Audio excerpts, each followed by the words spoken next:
Namo tassa bhagavato arahato samma sambuddhassa. Namo tassa bhagavato arahato samma sambuddhassa. Namo tassa bhagavato arahato samma sambuddhassa. Buddhang saranang gacchami, Dhammang saranang gacchami, Sanghang saranang gacchami.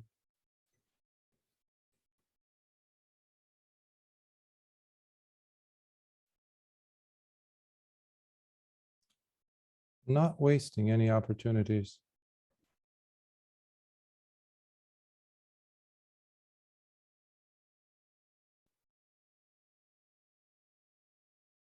Every moment counts. Every hour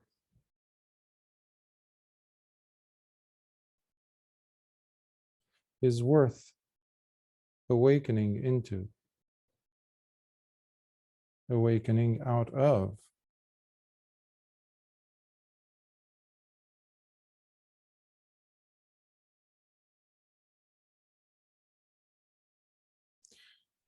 In the Itivuttaka, thus was said, sections of the Khuddaka Nikaya, which are the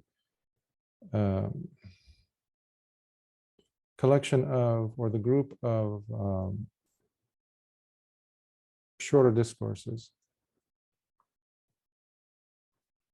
We have Lord Buddha saying how it is important for the person to be, well, whether looking up, he says, down, to the sides, in front, or to the back, the person must discipline oneself to look at all conditioned things, which basically means everything. So the person is encouraged to look at the conditionality of things, sankharas. And everything is conditioned. Whatever arises will pass away. Whatever has a cause, what is dependent on something, will manifest an outcome.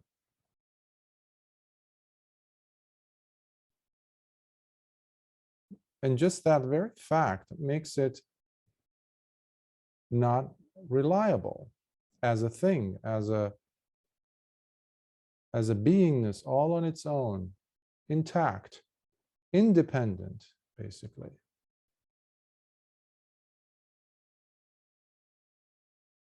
Nibbana is also called asankhata, the thing which is unconditioned, that which is unconditioned.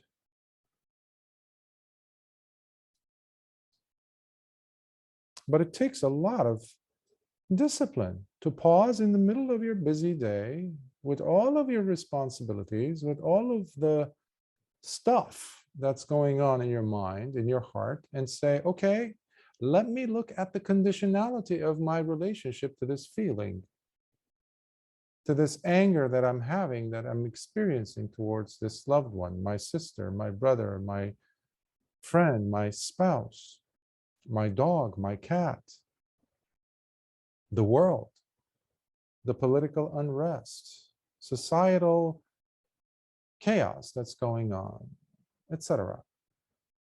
So we're highly tempted constantly to not look at the moment that is in front of us, not to be looking at that moment as an opportunity for awakening. Because we're so sucked into the conditionality of things. But we don't think of them as conditional things. They are very real. Hence, they need to be tamed. They need to be tamed by us. Because no one else is doing the job. So we must take on the heavy burden to go ahead and tame and change, discipline, alter, and the world the other person, my circumstances, to beat it into submission, to beat my spouse into submission, figuratively speaking, although some people actually take it literally. Either way, it's unwholesome. Unwholesome. Because it makes it very interesting, and it makes our lives feel like it's worthwhile. We're doing something. And we feel good about it if we get a glimmer of a tiny little speck of something that we consider to be an evidence that yes, yes, yes, this situation has been tamed by me. Foolish, completely. As Lord Buddha says in the Dhammapada, he says, Attamano Damayanti. No, it's Attano, I think. I'm sorry. Attamano Damayanti Pandita.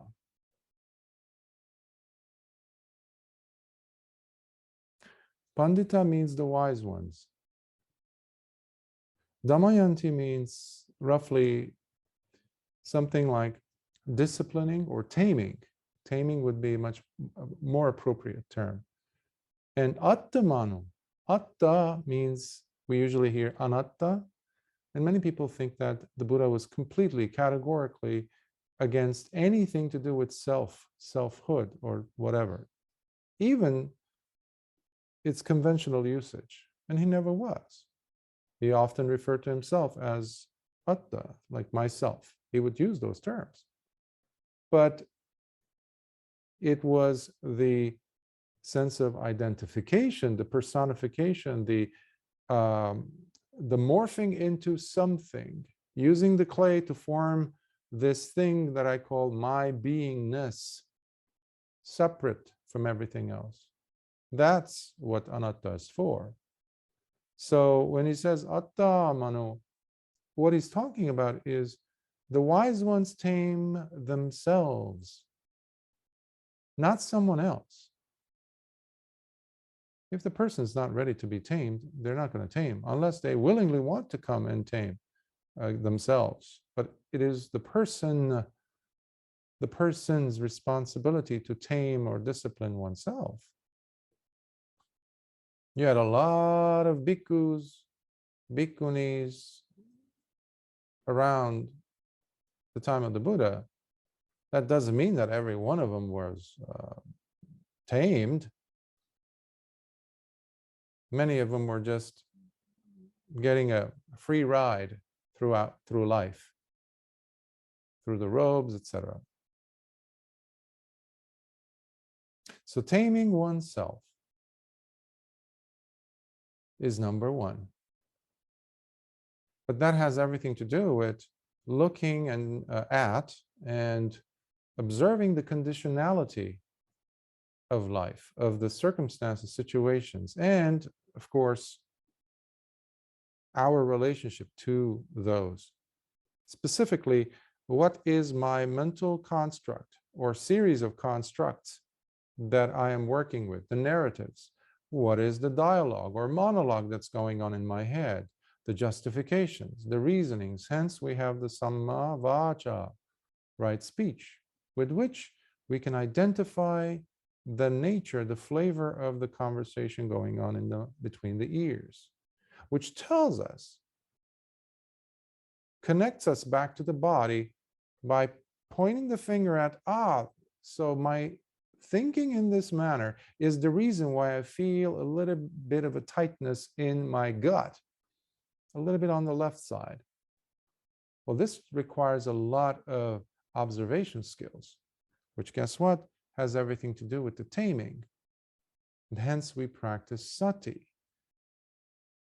Sometimes people think that sati has some, completely, it's like divorced from everything else that you do in your life. You just have to bring in sati. Be mindful. Be mindful. Okay, of what? We've been covering it for the last several months with, well, from the start, but specifically with Mahasatipatthana, prior to that, Anapanasati Sutta, specifically that go straight into the crux of the matter as to what it is that we are aware of, being mindful of. The creme de la creme of it is to be able to see the internal structures that we work with. What Lord Buddha called the Dhammas, not the teachings. Think of it as the small lowercase d, Dhammas. And these are the phenomena. These are the mental objects, if you will, sometimes translated as such. The relationships we have with the circumstances, whether dealing with us or with the world around us. So taming oneself can take many forms, of course. Could be the way you just did with 2 hours of sitting. Creating a healthy routine for yourself. Something that you consciously get engaged with and in every day. Every time you walk in and out of a room, for example, being aware as to which foot you step out of or into with. Do you touch the walls with your hands? Doorknob, which hand? How does the doorknob feel for you as you're holding it, touching it? Do you ever pause as you're about to drink as to the edge of the cup, the brim of it, just a portion of it, as it touches your mouth? Is it touching the upper lip first or the lower? Eventually, it's going to touch the lower, but the very beginning of the touch, the tactile perception, which one is it? All these are ways to discipline the mind and tame, to bring in all these sense of separateness of your awareness into one.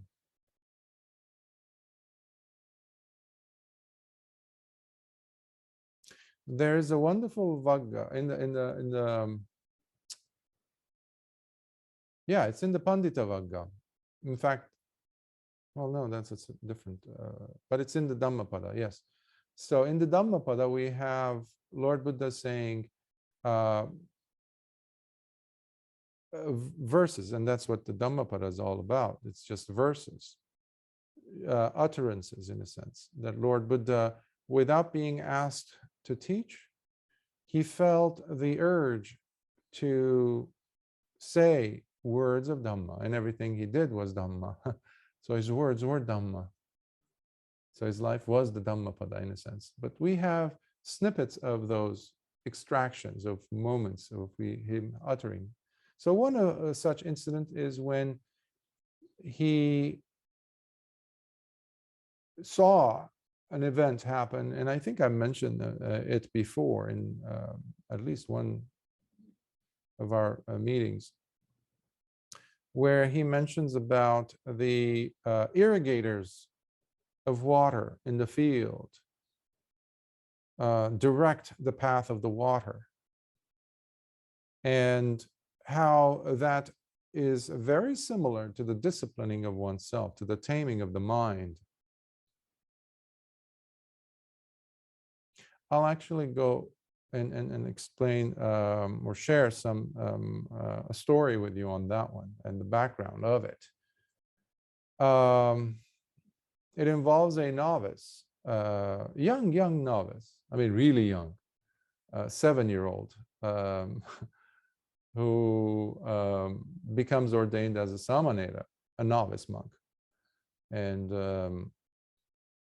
but he's had an interesting life prior in one of his rebirths. I'll go into that actually first, because it's a nice way of understanding. It's like establishing the story. There was once a man who was born into a very rich, very exceedingly rich family. royalty would envy them, basically, that kind of royal wealth. So his parents die, so they leave him with all of the wealth. So the treasurer of the family comes and introduces this young man to what he inherited. And the treasure house is full of limitless amounts of gold, silver, grains in those days. Treasure. But he recalls his father, and he says, because he's still a young man, he tells the treasurer, but what happened to my father? Did he take any of this with him? How come he didn't take any of it? Oh, my mom. They died. What did they take anything with them? A coin, a single, And he says, no, son, no. We are not able to take anything. You can't even take your name with you. He says, what? All this wealth and nothing? Not even half? He says, there's no way that we are able to take anything that is tangible, that is, that you can call it wealth. The body itself, you cannot take it. And the young man says, you know what? In that case, I will go ahead and spend my money in such a lavish way that I will enjoy my money in a way that my parents weren't able to. And he says, how? So he says, give me a few days. So he starts and he starts planning, and then he figures it out. He says, every single morsel of food I eat is going to be so amazing, so wonderful, and it's going to be so costly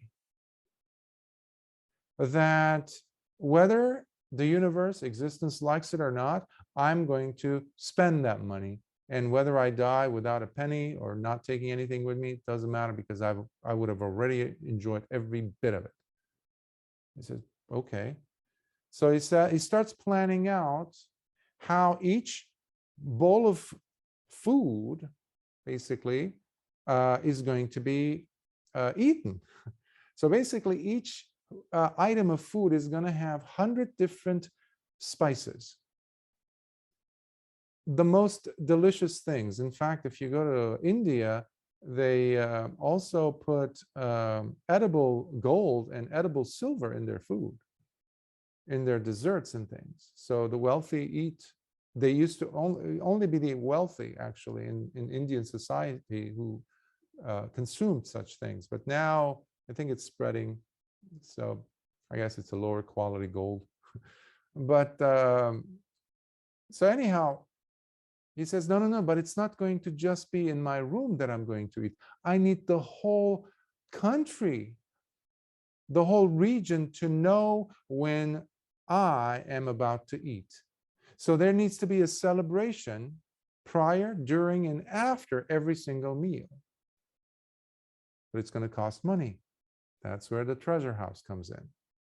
So flowers, garlands, lotuses, fragrances, clothing, all of these would be incredibly decked out. The palace doors would open and everybody would just get so excited because our Lord is about to eat his morning meal, his midday meal, his evening meal, or in his midnight meal, because they used to do that in those days. In between pleasure seeking endeavors, all that the five senses could bring one. So this is just the eating portion. So the whole country is in celebration. There's musicians, and he walks around, so it's like almost like a parade, and the people have to be outside cheering him on, and he's throwing gold.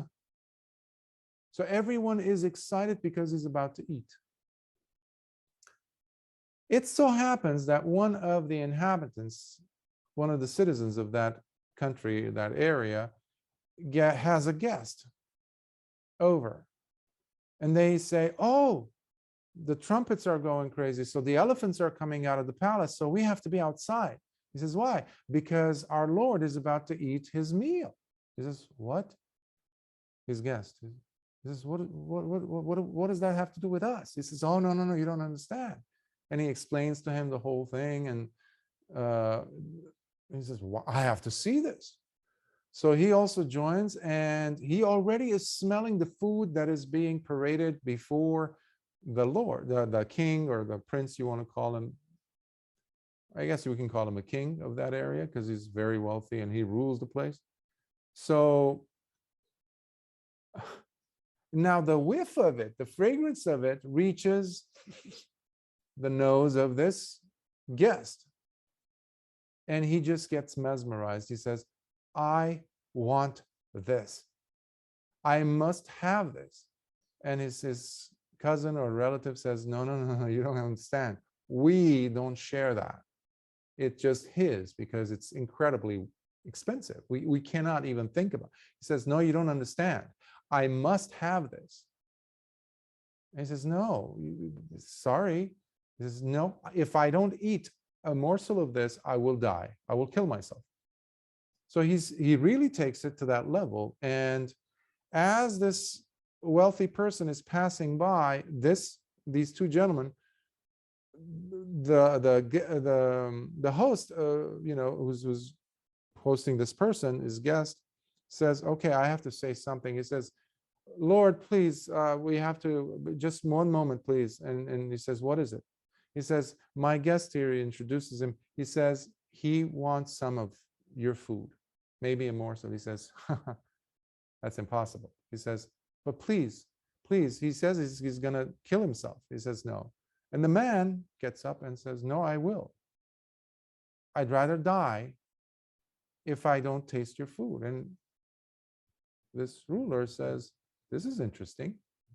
I mean, I don't even have that relationship with the food I'm about to eat, but this person seems to have it. Just to entertain himself, he says, do you know how much it's going to cost you? One bowl of this rice that has 100 different flavors? And then the person says, I don't know. And with due respect, I don't care. I will give you whatever it is that is in my power to give. He says, how much money do you have? He says, I don't have any. He says, but I have my life. He says, well, you need your life to eat the food later. I need you to be in my service for 3 years straight, he says, to eat one bowl of rice. Expecting the man to say, oh, no. You're really exaggerating the quality of your food here. But the man says, yes, Lord, I will. Immediately. He says, okay. He calls his minister and he says, put him to work. From that day on, and they marked the date.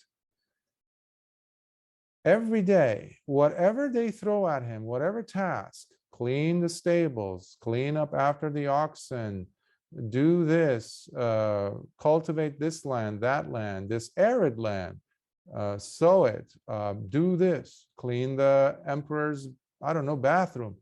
He does this 3 years straight. And the day comes. And he does it by going above and beyond what they had hoped he would do. So they're observing him, waiting for an opportunity to kick him out. And finally, the day comes, and the Lord, the king, is actually very interested. He's like, which day is it? Which day is it? Because he wants to share the food with him. And they tell him it's the day. Today is the day for him to complete his promise to you and for you to complete yours, to give him that bowl of rice. He says, very good. He says, I'm not just going to give him a bowl of rice. For this day, I want him to be me, meaning you need to treat him the way you treat me. That means he's going to enjoy all of the pleasures, including all of the meals for that day. And he's going to be the one who's going to go on, parading through the town, through the city, the kingdom. They say, very well, as you wish. So he gets to be washed and pampered, and his beard and hair get trimmed, all that. And he sits on the elephant and he's starting to parade through the town. He hasn't yet eaten. And it was during that time that there was a Pacceka Buddha who was meditating in the Himalayas. Pacceka Buddha is what we call in the tradition silent Buddha, because it is a Buddha who awakens by his own efforts, but he is not a teacher per se. He does not teach the Dhamma. That's why we call him silent Buddha. That's why a Sambuddha, who is like our Lord Buddha, Gautama, Siddhartha Gautama became a Lord Buddha. He is one who teaches the Dhamma. Because of him, we have the dispensation, not because of the Pacceka Buddhas. But nevertheless, the Pacceka Buddha is a Buddha. So he thinks, who would be benefiting from making an offering to me today? As he comes out of his seclusion from his long sit. And he sees in his mind that there's this man about to go on this, festival type of a parade. And he appears there. He comes through the sky, they say in the commentaries, and he stands in front of him. And this man who just gets the bowl of rice that he has worked 3 years for sees the Pacceka Buddha approach. And he says, he bows down, he can't help himself. And some of the ministers around him say, oh, this is looks like a saint. And he's just, what are you doing though? Why are you? He says, I can't help it. This bowl belongs to him, because the Pacceka Buddha is coming for Pindapada. And he comes to him and he offers him the bowl. Now the Pacceka Buddha sees how hard he has worked for this bowl. And he says, son, just give me a morsel of it. That'll suffice. Just a spoonful, if you will, of that. He says, no, Lord, you take the whole bowl. And he insists. And the Pacceka Buddha takes the bowl. And we have a chant that we do whenever we are, when we receive food as bhikkhus. And there's a you can call it a wish. In some cultures, they call it prayer. But it involves a wish that may you be happy, may those wishes that you have that are wholesome, may they come true, etc. And the Pacceka Buddha takes it and he goes and he shares it with the other yogis around him in the Himalayas. And the whole place lights up and they see this. That's what the commentaries say. But the act itself is very, in itself is enough of this person's generosity. Now the Lord, the king, whoever, the rich person, finds out and he's blown away by this.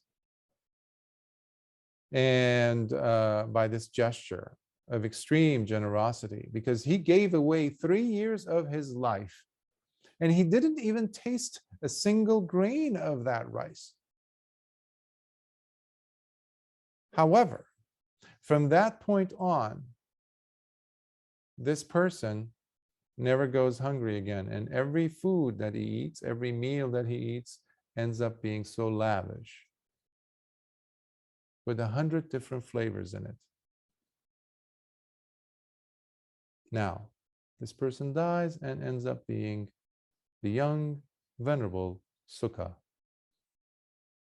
the 7-year-old at the time of Lord Buddha, who happens to be taken on by Venerable Sariputta as his student to teach and guide. So one day this is at the time of the Buddha now. So Venerable Sariputta is walking on Pindapada, on his alms round in the morning. And as is customary for the younger, well, especially the students, in this case, the attendant of Venerable Sariputta, to be carrying the bowl of Venerable Sariputta, and possibly his outer robe as well. So as they're walking in the fields, because it's not like they all had main roads wherever the monastery was to the village. So sometimes you have to walk through fields, cultivated land. And this young boy sees these lines in the field, lines in which openings where water was flowing, irrigation canals, basically. And he doesn't know this, and he turns to Venerable Sariputta and says, Bhante, what is this? And he says, these are channels of water, canals, basically, that farmers had built to focus the flow of the water, to tame the water, so that it doesn't spread out everywhere and gets dissipated and lost. Instead, they direct it specifically in certain ways. It has both banks of it, both sides of it, holding it steady. He says to himself, so this canal doesn't have a mind? He says, no, son, it doesn't. And he starts pondering, the 7-year-old. Says, even though the water doesn't have a mind, yet look how far it's going, how steadily it's going, because it is controlled, it is tamed, it is being directed, and now it is useful. They walk some more, and they see some shops. You can actually see some shops like this. I remember in Savatthi, you walk into the old town portion and away from the main road, and you have these shops still functioning. It's almost like you step back in time 2,000, 3,000 years. It's pretty amazing. So anyhow, they see the young boy points to this worker, this artisan, this person working in his shop. And basically, he is a person who's making arrows, arrow maker. And the person is taking these long pieces of wood, clipping off the edges, the sides, anything that is crooked, smoothing out those bumps, and possibly even using fire, etc., to straighten it, to make it even more straighter, to make it a very straight shaft of arrow come out of that. And he says, what is this? Venerable Sariputta says, these are arrow makers. They are straightening those crooked pieces of wood you see over there into these arrows. And the young boy stops and says, even the arrows don't have a brain or a mind, but look how straight they look. He says. They walk some more, and they pass by this carpenter's shop. And they're chopping wood, they're straightening, they're making planes of wood come out, planks of wood, rounding some pieces of wood, making cartwheels, because you have to bend it around other things. You have to put it in water for sometimes, in basin of water, etc. So he's watching all these things. He's very curious. He says, what are those? He says, these are carpenters, my son. And they are working to tame and discipline the wood to make it look like whatever it is that they want to fashion it into, whatever design. And the boy starts, the wood also doesn't have a mind, and look how beautifully it's coming out. I do have a mind, he says. Unlike these things, I have a mind. But my mind is all over the place. 7-year-old. He pauses, and Venerable Sariputta notices something's up. He turns to him, and the boy says, Bhante, can I give you back your bowl and your robe? Because I need to go and sit. I don't want to waste my opportunity here. And Venerable Sariputta smiles. And he looks at his heart, the young boys. And he sees that this boy can really advance, but he cannot sit outside because there's too much commotion. He says, go back to the monastery and go into my kuti. Here's the key. Go to my kuti and spend your day meditating or time meditating. And the boy, being a boy, says, Bhante, when you do get, because they're still going to get food, right? But he's just going back to the monastery, the other direction. He says, Bhante, when you do get 100 flavored bowl of rice, could you bring me some? Rice that is, or food that is flavored with 100 different spices. And Venerable Sariputta looks at him with somewhat of an amazement, and he says, is it normal for you to get your meal with, flavored that much? He says, yes, Bhante. I always get 100 flavored, spiced food. That's from my merits, from my past, he says. And Venerable Sariputta says, go now, go to the kuti. And Venerable Sariputta goes, and that day, this wealthy family are having a special day. From what if I'm not mistaken, think they have a son that they always wanted. The family had a child born into it, and they had prepared this very unique meal which had 100 flavors, spices and all. So they offer it to Venerable Sariputta, but he doesn't eat all of it. And they say, Bhante, please. He says, no, I had enough. I have to take this to someone. So he heads back to the monastery. Now, Sukha, his name was Sukha. Sukha, by the way, is the opposite for dukkha. Sukha.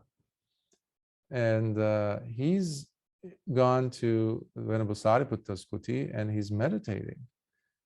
And he attains to the level of anagami, non-returner. Now, Sakka, the king of the gods, who rules over Tavatimsa, the realm of the 33 gods, he sees that this person has so much merit. And he commands the 4 great kings, the Chatu Maharajakas, that control the world systems, in fact, to completely silence the monastery and to completely make sure that this is such a conducive environment for Sukha to attain Arahantship, if he has it in him. And so be it. Even the sun does not move, because if it moves, that means that midday would be over. And in the old ways of doing it, you would put a stick into the ground, and if there's no shadow, that means that it's midday. But we have, as bhikkhus, up until the point where there is a little bit of shadow, which does not exceed 2 fingers, put side to side, so 2 finger breadth distance from the base of the stick. So the shadow shouldn't be longer than that. So that time period is kept. So it doesn't exceed into 3 finger breadth of a distance of a shadow, so that the boy would get his food. But work has to be done. So guess what? No chirping of birds. Nothing, not even an insect, not even a mosquito flies, not even the rustling of the leaves to make enough of a breezy, soft sound to disrupt this young boy meditating in Venerable Sariputta's kuti. Now, Venerable Sariputta is approaching, So he approaches, and guess who steps in between him and his door? Lord Buddha. Because Lord Buddha is seeing everything. He knows what's going on, and he knows exactly what stage Sukha, the young novice, is at the moment. But he also sees that this boy, if he works a little bit more, he will become an Arahant for sure that day. So, in a very beautiful, so down-to-earth way, Lord Buddha steps in between him, Venerable Sariputta, and his putti, and he says, Sariputta, what do you have there? He says, Bhante, it's my bowl. It's with food I brought for the young novice, Sukha. It says food. Sariputta, what is food for? And Sariputta, Venerable Sariputta says, Bhante, it is to bring forth feelings. Feelings. And Lord Buddha asks, what results? What causes feelings, actually? What comes out of feelings? He says, Lord, the four great elements come out of these feelings, produced by it, caused by it, conditionality, basically, the relationship between these two. So, Sariputta, what are the four great elements for? He says, Bhante, they are for the 6 internal sense spaces, 6 external sense spaces, and consciousness in between, as a result of these two coming together. At that moment, Sukha is hearing all this. That's why Lord Buddha was giving a tiny little Dhamma talk in the form of a Q&A, where he wasn't even providing the answers. Venerable Sariputta was. But the wisdom that was taking place inside that door, on the other side of that door, is all that matters. Because the young Sukha novice saw how in between the internal sense spaces and the external sense spaces, there's also contact. Contact. And he saw how contact changes. And the very fact that it changes is impermanence. At that moment, he breaks through his ignorance. And Sukha becomes an Arahant. And Lord Buddha steps out of the way. And Venerable Sariputta opens the door and gives him the bowl of rice to eat. And he looks up and he sees that there's the sun, and he says, go ahead, son, eat. There's still the sun. Sun is up. After he eats, Sukha commands the sun to go back to its normal rotation, revolution, the earth around it. And guess what? It immediately turns dark. Now, the monks in the monastery, there's a big commotion. Like, what was that? Did you see that? Like it's been like that. So there's all kinds of ideas, theories going on as to why, what happened, because they don't know about that small incident taking place in the monastery. And Lord Buddha comes in, and that is when he says, irrigators straighten the path of the water. Arrow makers straighten and discipline the shaft that turns into an arrow. Carpenters work on the wood. Of course, I'm paraphrasing the verses as best as I can to make the wood look a certain shape. But the wise, he says, tame themselves. Tame themselves. And that is what Venerable Sukha did. I find this story very inspiring, to say the least, because it has so many elements. Initially, what really sticks out is the enormity of a person's generosity. Imagine you did not work for half a day or a day to get your meal. Not two weeks, not 3 months, not a year, not 2 years, but 3 years. We have all these ideas as to, what is worth what? How much is this? In the United States, there's still some people who don't like to have the minimum wage raised. You can barely find food. I mean, at the very least, decent enough food should be provided. If you work for, an hour, for example, at the very least, it should provide you with a very decent, filling, healthy, nutritious food. Well, you can't get that with the minimum wage that they offer to people. And people still are trying to not allow that to happen in some places. Now, 3 years and a bowl of rice, and this man gives it away. But there's more to it than that, than just to have this person work on his parami, or perfection in generosity, is dana. There's the discipline, parami, but definitely there's the wisdom one. The aditana, the energy with which he's like, Bhante, I know I'm not supposed to, because it is very disrespectful for the novice to say, hey, excuse me, could you take your bowl back? I need to go, whatever the reason is. But Venerable Sariputta was known to be like a mother, and with the love of a mother. Actually, mothers would envy to become like him in his love. In fact, at one point, Lord Buddha even resembled Venerable Sariputta's motherly love and forgiving heart to that of Mother Earth,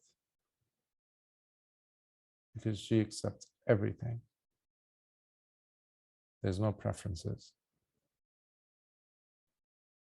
So with those eyes, he saw the child and the readiness in him. He says, go, go, go, go, go, go. Don't worry, I'll bring you food. Yeah, I'll bring you the 100 spiced, flavored, whatever, food. So I wanted to share that story with you because it's very poignant, but at the same time, it demonstrates the importance of taming ourselves rather than wanting to tame others, situations even. And then I'm going to be happy, type of a thing. If you behave better, then I'm going to be happy. If my kids get better grades, if my son graduates this university or whatever, or if I get that job, or if this operation goes well, then I'm going to dedicate my 1 hour sitting meditation, or I'm going to start becoming more careful of my thoughts, type of a thing. Why? Why is the world more important than you? For it to be tamed before you start working on yourself to taming yourself. Why should it be getting such an importance in your life? Why does your job have to be so important than you and where you're headed? Last week, we talked about the Devadutta Sutta. Powerful sutta. Makes a person think. And to really look at what really matters. Because, by the way, that man, that ruler who was eating the expensive food with all that shebang, all that craziness, he also saw the value of generosity and had this man share in his daily meal for the rest of his life, I believe. and they were also sharing the food with others. So I'll pause now and see if hopefully it inspired you as well. And yeah, if there are any questions on the Dhamma or the practice, please. Comments?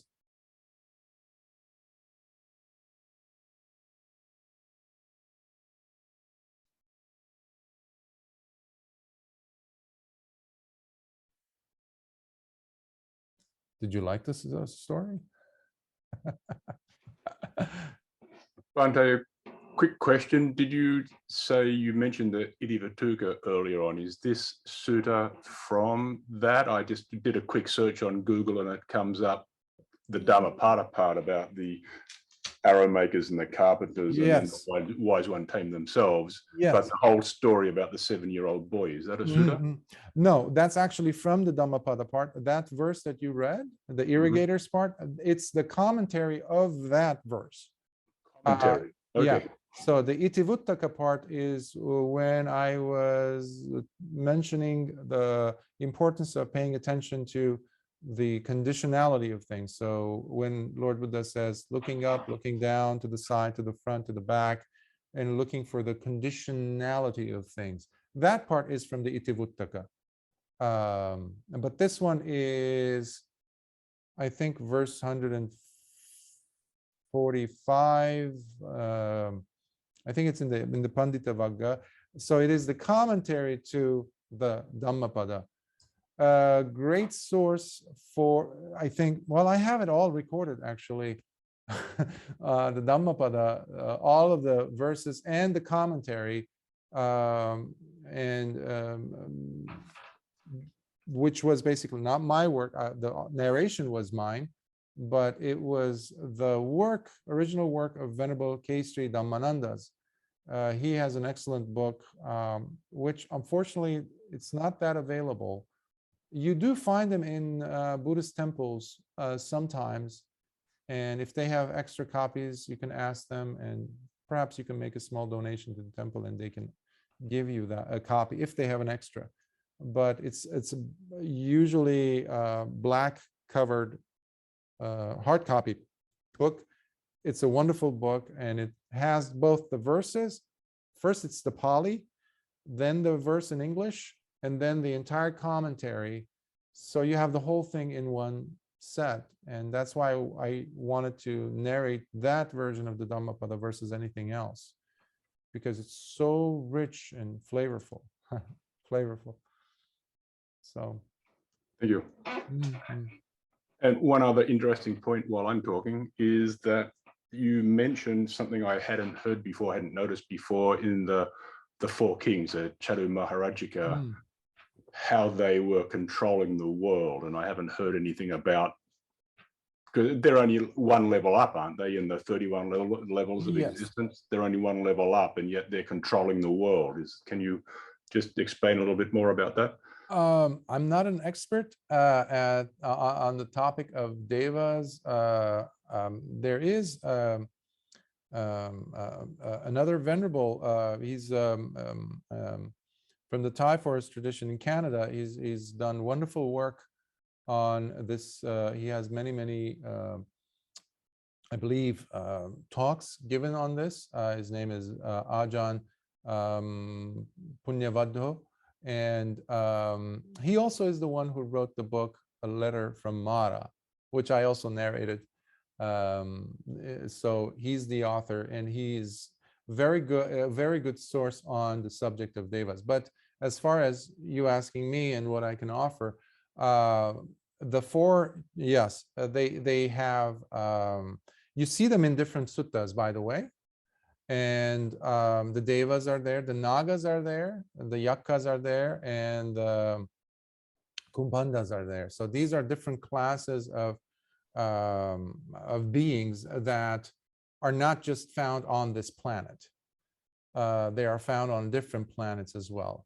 Now, they live on different dimensions, the way we understand dimensions in physics. We can, because the visible light spectrum, VLS, is very, very narrow. It's actually narrower than a hair's breadth.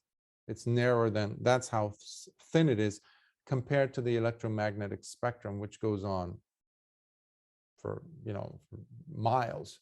So you have on one extreme, you have, from what I remember, radio waves, and on the other extreme, you have gamma rays, which are the shortest, very powerful. Those are the ones that are released when there's a nuclear or hydrogen or explosion of massive size, like nebulas and things. They're releasing gamma rays. So radio waves are the most benign in a sense, and they stretch anywhere from 50 meters to about a few kilometers, I think. But in between these two, you have the visible light spectrum, Roy G. Biv, red, orange, yellow, green, blue, indigo, violet. So that is what our eyes can only see. We cannot see infrared. We cannot see radio waves. We can't see microwaves. We cannot see definitely gamma rays, but we can only see these 7 colors, the rainbow colors. Anything outside, which is everything, because ours is so narrow, is a vast, vast universe, ocean of possibilities. Now, thankfully, the Buddha did address different beings, talked about different beings, and you have the Samaya Sutta, you have the not Anattalakkhana, the I forgot the names. There's so many suttas, but anyhow, they are represented there, the 4 great kings. They were also there when Venerable Sariputta died, was about to die actually, because his mother was a very devout, what today we call Hindu. They didn't have Hindus then, but anyhow, she worshipped Vishnu and Brahma, so especially Brahma, the god. And because Venerable Sariputta was Venerable Sariputta, and his mom was trying to nurse him because he had a severe case of dysentery, so he was releasing blood, and that was his, and he had intentionally gone back home to visit his mother because he saw that she has a potential to see the Dhamma, even though she had, for all of his life, Venerable Sariputta's life, always nagged him and berated him that he left his tradition as a Brahmin. And she would always criticize the Buddha and the Dhamma. So here is her son in the next room, but the other bhikkhus are there also surrounding, his students are there around him because he didn't go alone. But the mother is outside the door and the door is open, and she sees one after another. As you pointed out, the first level is the Chatu Maharajikas realm. And they also have the other devas. They are still considered to be in the same realm. Those that are land-based, earth devas, you can call them, earth. In the Ratana Sutta, you hear them as well. And you also, we encountered them when the Dhammacakkappavattana Sutta we covered, when the devas, the land-based deva, the ground-level devas, were the first ones to hear that Lord Buddha taught, turn the wheel of the Dhamma. And they were the one who cried out in joy, in jubilance. And that was carried over to the Chatu Maharajikas, and from there to the Tavatimsa, from there to the Tushita, from there to the Yama, etc., all the way to the Brahma gods. So coming them back to the room, the chamber where Venerable Sariputta was, the 4 great kings come in all their glory. So they light up the room. And they are bowing. They are standing at the 4 sides of Venerable Sariputta's bed, and they stand there and they bow in respect. Afterwards, they leave. The next in line to come is, who's next? Sakka, their king, their ruler, Lord of the 33, Tavatimsa, that's what it means. So he comes And he pays his respect because he had personal encounters, because plus this is the chief disciple, second only to the Buddha in wisdom. And he's about to die. And they will never see him again. So the last time they pay respect to him would be a really glorious one. So he does so and he leaves. And then comes Brahma, Mahabrahma, to whom his mother prays and has been praying all her life. And her ancestors did the same thing. And so this is going on. And then finally they go and he's in peace. And his mom steps in. And he says, son, what was that? All the radiance coming from you, that was on, what was that? And she says, oh, those were the Chatu Maharajas. But who was the second? He says, that is your Sakka god, or Indra. In Hinduism, they call him Indra. And but who was the next one, the big one, the light? It was like, that was amazing. He said, that was your God who had come to pay respect at the feet of your son.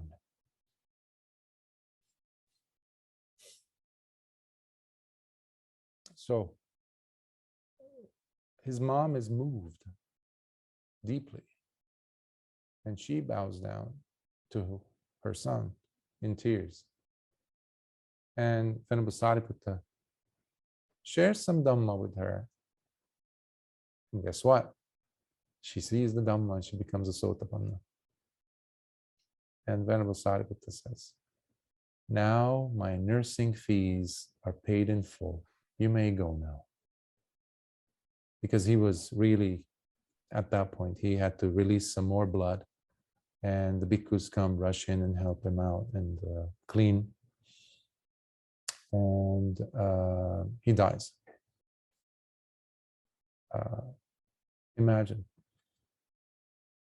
The mother is now set on her path, just like that water canal. Boom. She's set. At the most, she has 7 lives. That's it. What a gift to give to your own parent. And he closes his eyes in peace. So, it went to, so I don't know. I hope I answered the question somehow, or tried to. Great answer. Thank you. Sadhu. There are so many wonderful suttas, and there is the Atanatiya Sutta. That's the one that I was trying to remember.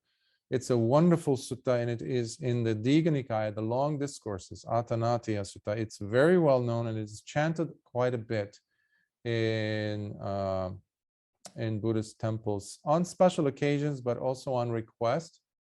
It's a long sutta. Although I've seen shortened versions of it, I have that recorded in the Digha Nikaya on the YouTube channel. I think I forgot which number it was. I'm terrible with numbers, but anyhow, it is there, and I included every single section of it, so it is in the fullest, lengthiest version of it. So there's repetition. So basically, you have the gods that come and present themselves to Lord Buddha, these 4. And if you notice, like in the case of Venerable Sariputta and them coming to pay obeisance and homage to him, they obviously did so with Lord Buddha, of course. Now, the reason why they had come to Lord Buddha was to relay to him the fact that although all 4 of these lords, these gods, the Lord of the world systems, I forgot their name. Virulpakka is one of them. I believe he is the Naga king. There's also the Yakka king, and there's also the Deva king. And this is not Sakka. So these 4 are subordinate to the level of Sakka or Indra. So these 4, one of them approaches Lord Buddha and says, Blessed One, we were communicating with each other, all 4 of us, and we have seen a troublesome fact. although you have a good amount of devas, yakas, kumbhandas, and nagas who pay obeisance to Lord Buddha, who practice the three refuges. They take the refuges, and they also practice keeping the 5 precepts. However, a big portion do not. And especially in the case of the yakas and some nagas, they say, this is the king who's saying, I think each of the kings speaks on behalf of his subjects. Let's say the Naga king would be talking about the Nagas. And especially in the case of the yakas, it's a wonderfully descriptive. I think it really will give you the answers in fuller fashion that you might seek about this subject in the sutta, Atanatiya Sutta. So in it, they say how the king says, one of them, how although there are even some yakas who really worship, and you do see them. Remember the Hemavata Sutta we did? Those were 2 yakas who were chanting, and they were blissed out with the fact that Lord Buddha is teaching the Dhammacakkappavattana, and their speech actually causes this pregnant woman, to become a Sotapanna just by hearing them. So you have a lot of yakas, but you have a big chunk of yakas who simply refuse to keep the 5 precepts and definitely don't pay any homage or have respect toward the 3 gems, triple gems, Buddha, Dhamma, Sangha. And these are the troublemakers, they say. These are the ones that, let's say, they even give the case in point type of a thing. They say, imagine, or in the case of a bhikkhu or a bhikkhuni or a person goes off into the secluded area in the jungles or in the forests to meditate in isolation, in seclusion. These will come sometimes and they will see him or her, especially him, because nuns were not allowed to go outside after some point in the sasana's life to be by themselves. So they had to be within the monastery walls for protection. But in the case of bhikkhus and forest monks, there will be, you can call them gone rogue type of yakas and nagas, and even in some cases devas, who will come and tease and mess around, try to scare, or in some cases even invade the body of the bhikkhu to affect it, to shake the faith they have in the triple gem, to make them lose their sīla, all these things. And in it, they give this chant. Also, the Mahasamaya Sutta is also chanted, but that is a much shorter sutta. But in this Atanatiya Sutta, they list out all the name of the generals, the captains, if you will, the lords, the overlords of the other yakas and the nagas, who are truly practitioners. They bow down to Lord Buddha, the Dhamma, and Sangha, basically. They are just like you in the sense that they practice the 5 precepts. Imagine. But a yaka, a naga, a deva, a wonderful, or a kumbhanda.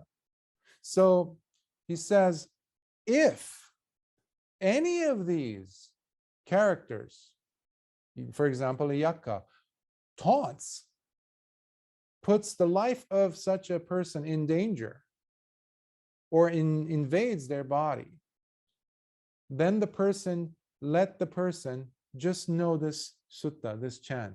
That's why they chant it, and Lord Buddha relays this the following morning to the bhikkhus, and they memorize it. That's how we have the Atanatiya Sutta, because it comes straight from the 4 great kings, from their mouths specifically, literally.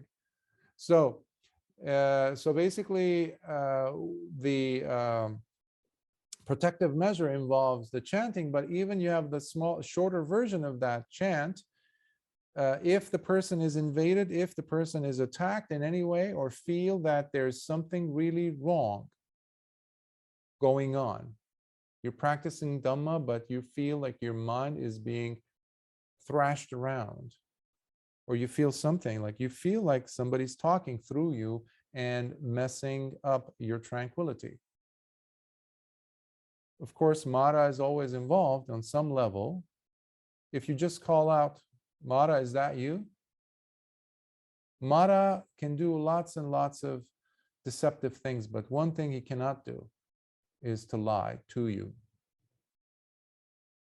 When you call him out, is that you? He is bound to say yes, or just disappear immediately.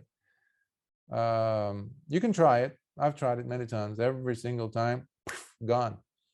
But you have to know at that moment, sati has to be there to be able to detect the presence of such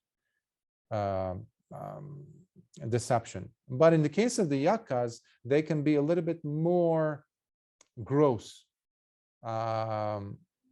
Tactile, you can actually feel them in a tactile sense. Kinesthetically, you can feel them, etc. So they can be louder, and they can be sometimes vicious also. But if you notice, prior to it to get to that level, if you notice a presence that is unnatural to you, just call out the four great kings.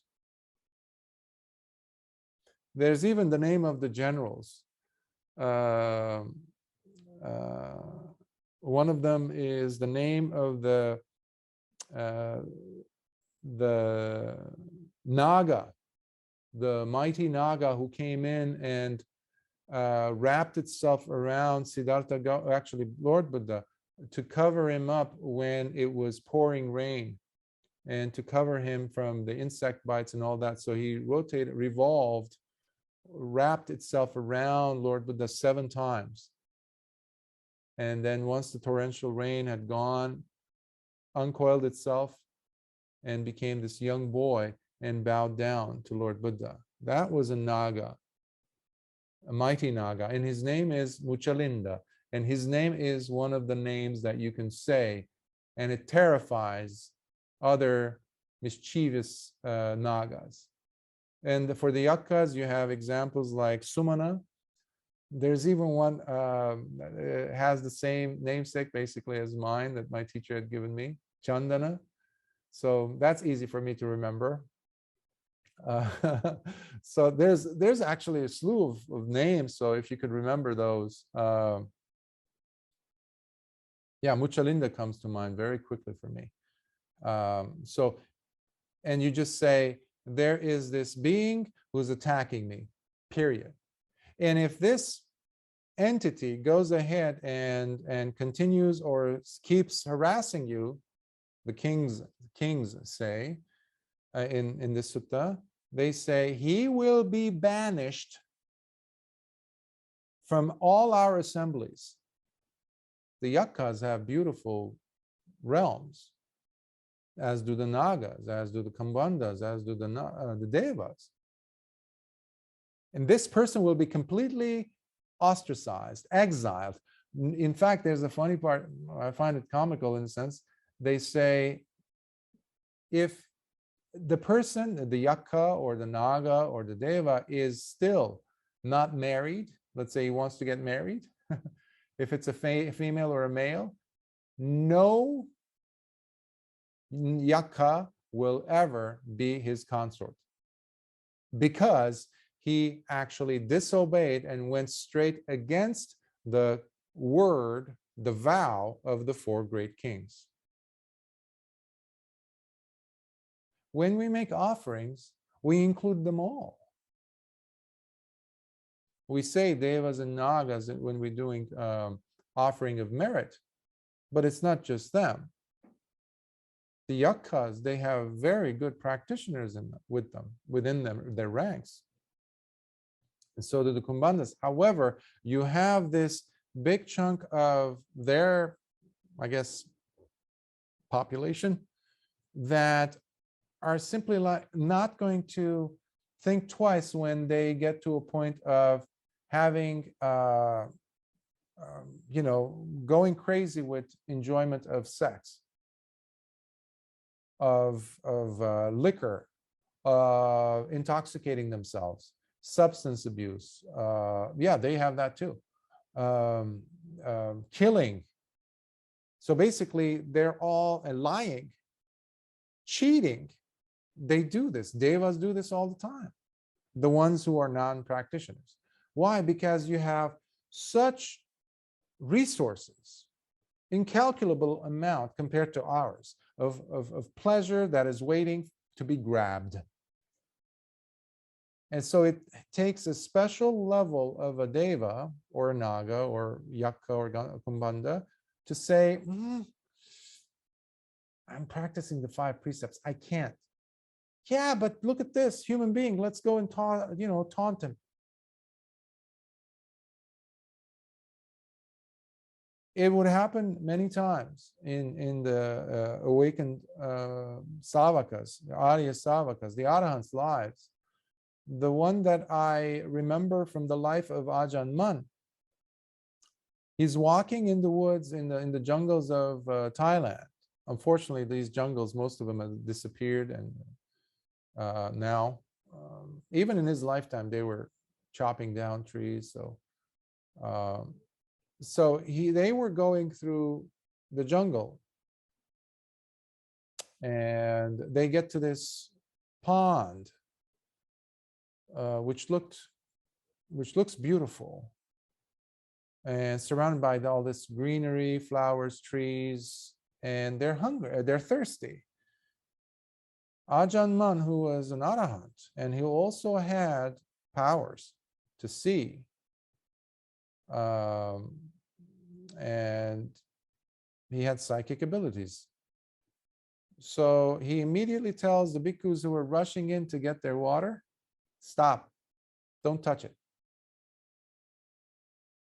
And they say, but Ajahn, we walked for 3 days, or this, it's hot, we need water. Let's at least bathe in it. Let's at least wash. Our bodies are burning. He says, don't get in the water, don't touch the water, don't wash anything in the water. Go back and sit under a shaded tree. Let's find another source of water. You're not touching this. This is poisoned. Poisoned. Okay. And I think they spend about 3 days. And the Lord of the Nagas in that area shows up with his retinue, and he starts, and they see, if you have the psychic abilities, the other beings will notice that you have the abilities, and they will approach you. They will communicate with you because you have the ability that others don't. You see them, you hear them, you know that they're there or not. So they approach him and they say, why are you here? Why are you and your people invading our space? This is our domain. Get out. And Ajahn Mun, the power of the Dhamma in his heart is relentless, and his lion's roar is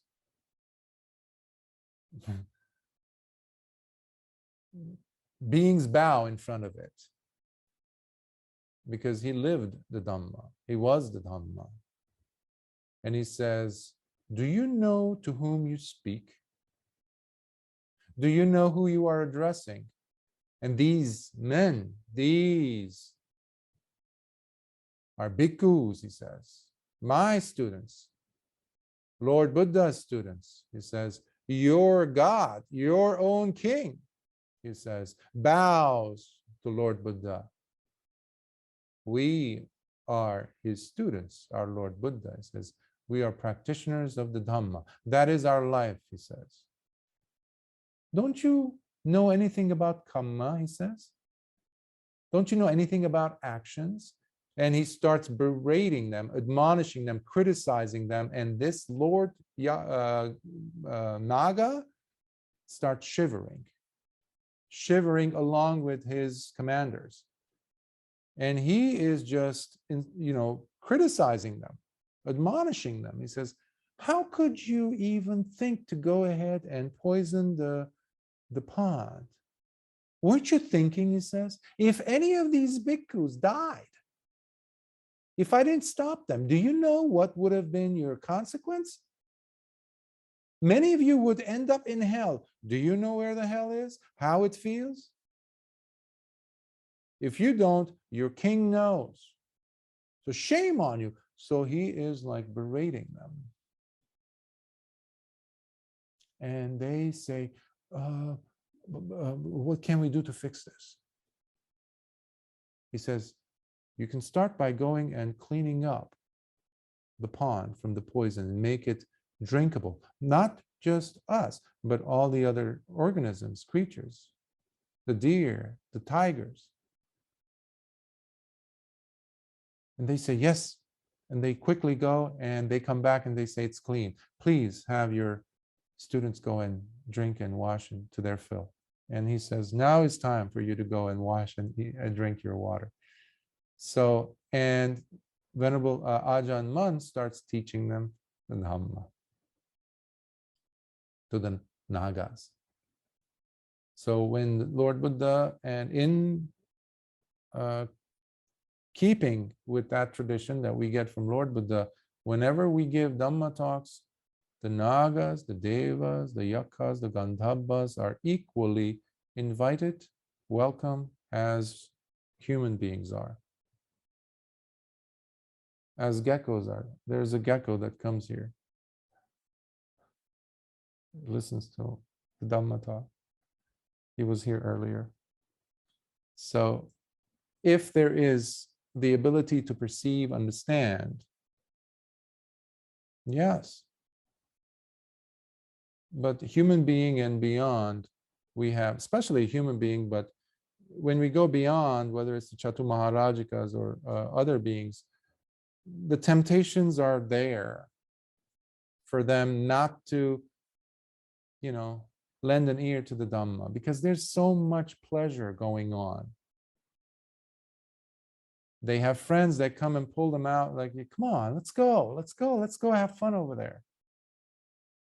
Let's go explore the end of the universe, which there isn't. And there's a wonderful sutta, which one day I'll cover with you, is Rohitasa Sutta. A god who tries to go to the end of the universe, trying to find the end, the border where, ends, doesn't find it. So anyhow, I don't want to digress further. So I hope this was helpful. So Atanatiya Sutta is an excellent sutta, and Mahasamaya Sutta, among others, of course. But those are like the crown on this topic. Very good. Any other questions, comments?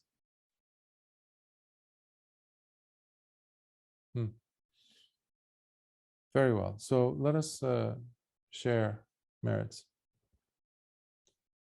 May suffering ones be suffering free, and the fear-struck fearless be.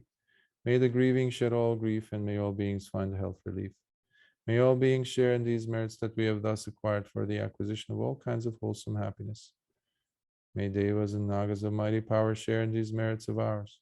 May they long protect the Buddha's dispensation. Sadhu, sadhu, sadhu. Be well. May the Triple Gem bless you and protect you. And may the wholesome Nagas, Devas, Yaksas, Kumbhandas bless you and your loved ones as well. And there are some of them, they actually never ask for credit, acknowledgement, but they do. Sometimes it happens where you're bending over to pick something up and there's the edge of a sharp drawer or something that's sticking out. There's something sharp that's there. You could easily have cut yourself or even killed yourself because of. Suddenly something happens and you turn over and you get up. And Some people say it's intuition. Some people say it's the guardian spirits. Well, sometimes it's them. These beings exist, just like you and I. And it's important for us to acknowledge them and be respectful towards them. Because that would be an unusual treatment they would be getting from a human being. Because the devas don't like our smell. We stink to them. In the sutta that we'll be covering next, 100 leagues, I think it's about 700 miles. They can smell us from that far away. So if they are approaching you, if they are closing in, they're trying to be next to you, the benign ones, the benevolent ones, they're coming because something beautiful, fragrant is coming out of your heart, your mind. That is your metta. That is you keeping your precepts, living a virtuous life, thinking about the Dhamma, reciting some of these verses, pondering them, watching your breath. That is very, very and highly unusual for them to encounter in a human being, especially now on this planet, because there's other human beings on different planets.